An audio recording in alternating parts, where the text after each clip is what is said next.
Со нови детски реквизити збогатен дворот на детската градинка Мајски цвет, која се наоѓа во урбаната заедница Владо Тасевски.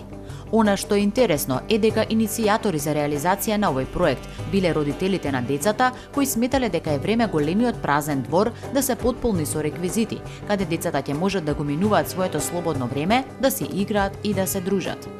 Со консултација со граѓаните на урбаната заедница Владо Тасевски, значи луѓето кои децата ги носеа и ги носат во оваа градинка, се договоривме да дадеме иницијатива да се направат љуѓашкиве, за да можат колку толку кога ќе искочат надвор за да може да се играат.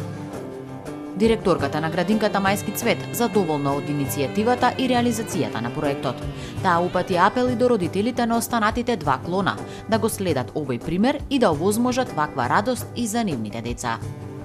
Децата се многу радосни, ние вработените исто така, затоа што слободното време што го имаат децата да го поминат во дворот, ќе им биде исполнето со разноразни игри, за забава, за спорт, за дружење и така натаму. Секако многу се задоволни и воспитувачите, а и родителите.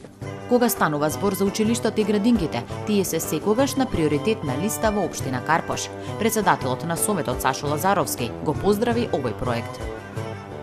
Ова е една, можеби не многу голема инвестиција, но е голема работа, бидејќи ова се прави на нивна иницијатива, што значи дека тие се вклучија во работата, тие заеднички ги изработија овие реквизити, заедно тука дечињата ги гледаа како нивни родители дека се вклучија во работата и на овој начин се зголемува општествената одговорност кај сите граѓани и они стануваат еден пример за граѓаните не само на општина Карпош, туку и на градот Скопје, како треба да се грижиме за сето она што е направено, за сето она што треба да се прави во иднини и како треба да се чува.